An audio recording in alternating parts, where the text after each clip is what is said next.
just wanted to come on here live since I have a chance. I'm having mixed berry today. I actually had some lemon for earlier to wake up, but I'm having mixed berry today, so I'm going to have two. Which it has beta-alanine and quercetin and caffeine. And let's see how much caffeine is in these. For one packet, 100 milligrams. 2 packets, so 200 milligrams is like a cup of coffee, so it's not bad. So I'm just getting this ready. I'm gonna go do my bike riding. Today is functional recovery week in Sure Thing.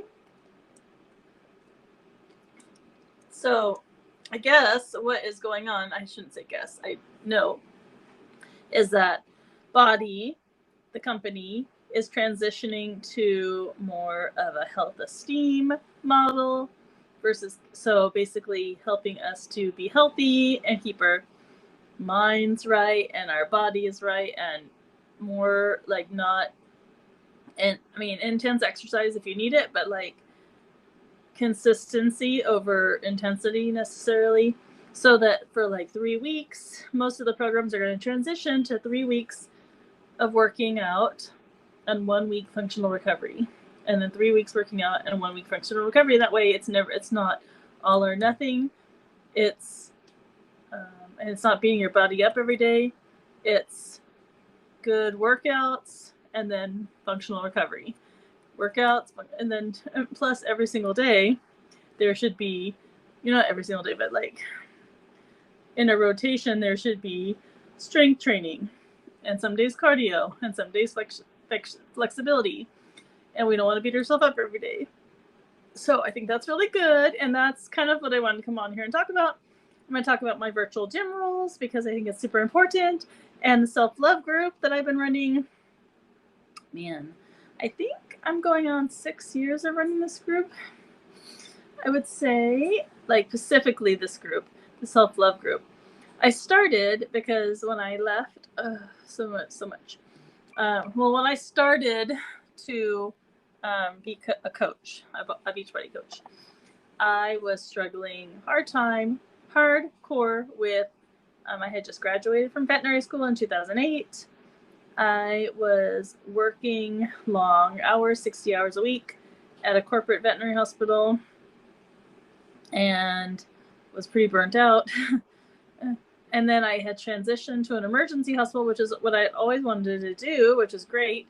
But I was working 14 to 16-hour shifts and commuting a long commute to my house in the Bay Area. I had an apartment in the Bay Area, and I was commuting to Turlock. And so I was getting up at like 4 in the morning on the days I had to be at work at 7 in the morning. And sometimes I would stay the night there. But if I worked an overnight shift, I would like get off at 9 or 9:30 and drive all the way home and get to sleep at 10 in the morning and sleep until 4 p.m. and get up and take a shower and do it all over again. And so I was only getting to go to the gym. I had a Bally Total Fitness gym membership at the time, and I had that one since 2003, 2002, 2003. And I had that gym for a while, and I would go, and I had the nationwide plan, so I could go to anyone of the Bally Total Fitnesses, which they don't exist anymore, but anyways, and I could go to any of the gyms. And then I transitioned to In Shape gyms too, and had a nationwide plan, and I could go to all the gyms. The problem is that I work such long hours that I never could go. And then once I had my son in 2015, I really could never go, and I did not want to like drag a baby out and put him in the daycare and bring the diaper bag and get interrupted, and that sounded horrible. So that's definitely why I started in the first place, is I was like only getting to go to the gym like 1 or 2 days a week. And I saw my friend doing P90X, my friend and coach Glenn doing P90X, and he was getting results, and he was doing it consistently, and he was doing it from home, and he was drinking Shakeology and reversing his type 2 diabetes. And I don't have type 2 diabetes, but I had a sugar addiction and drank a lot of coffee drinks and fast food and soda to stay awake on my overnight shifts. And so I just started replacing those things, my coffee drinks and soda, and with Shakeology, and drinking my Shakeology 1 or 2 times a day, and doing my workouts from home, and then jumping in the shower and going to work. And I felt better, and I just fell in love with that feeling of being able to take care of myself versus feeling exhausted and tired all the time and never getting ahead.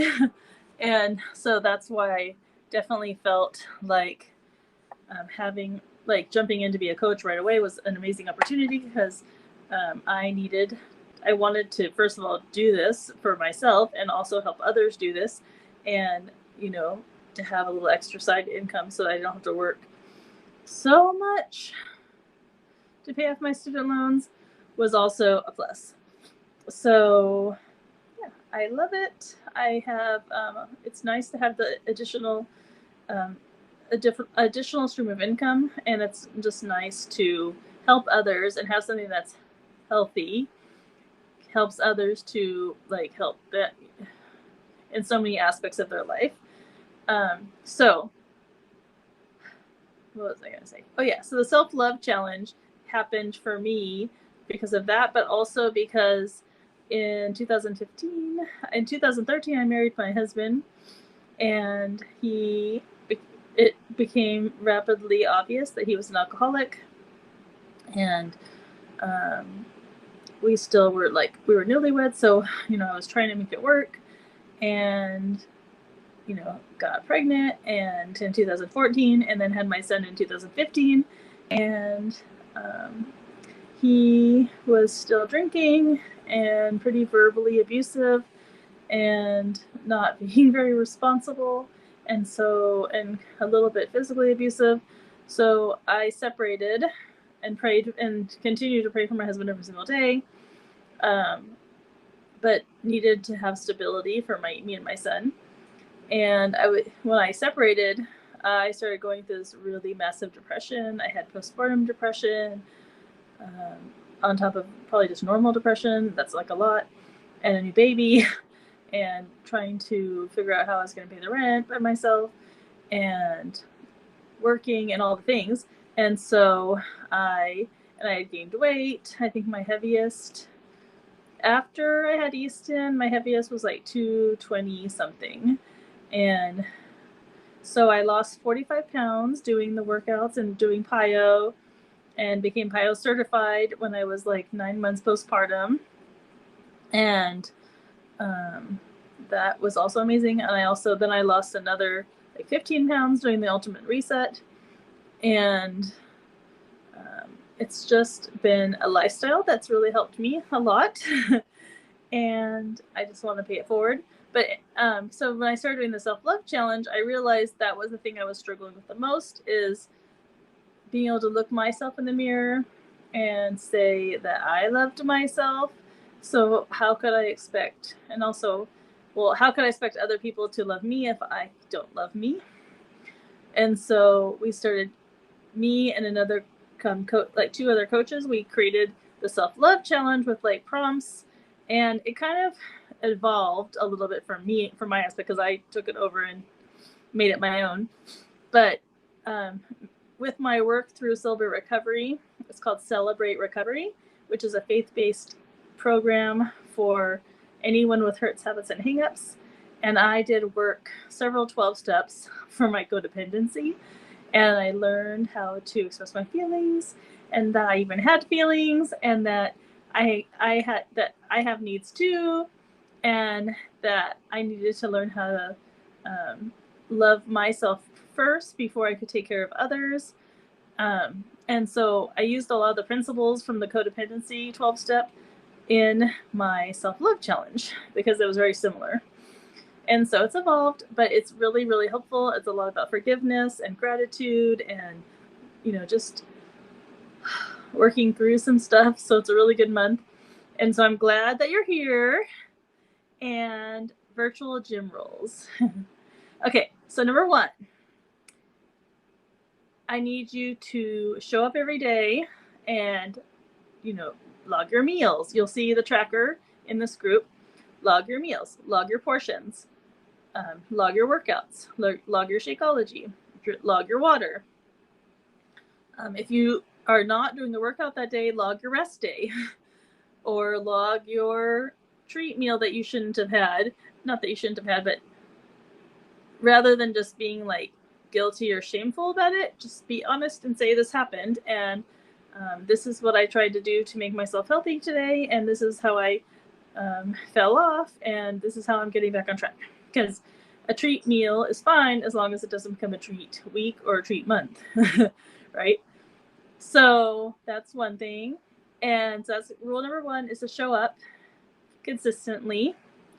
And rule number 2 is to comment on other people's posts, encourage others. No judgment here, but we want to show up and be encouraging and comment on their posts and encourage other people to want to be here, because it's not just about us. And number 3 is to believe in yourself. And even if you don't believe in yourself, even if you don't have even the smallest bit of belief in yourself, and you don't think you're going to be able to do it, and this looks too hard, and I think I always fall off, and I never am consistent, and first of all, change that language and say that you're working on being more consistent, or just say I am consistent, and that's not true. Like, cross it out and say that's true. Like, that's not true. I am consistent. I am doing my best. I am getting stronger. And basically, even if you don't believe in yourself, I believe in you, and we believe in you.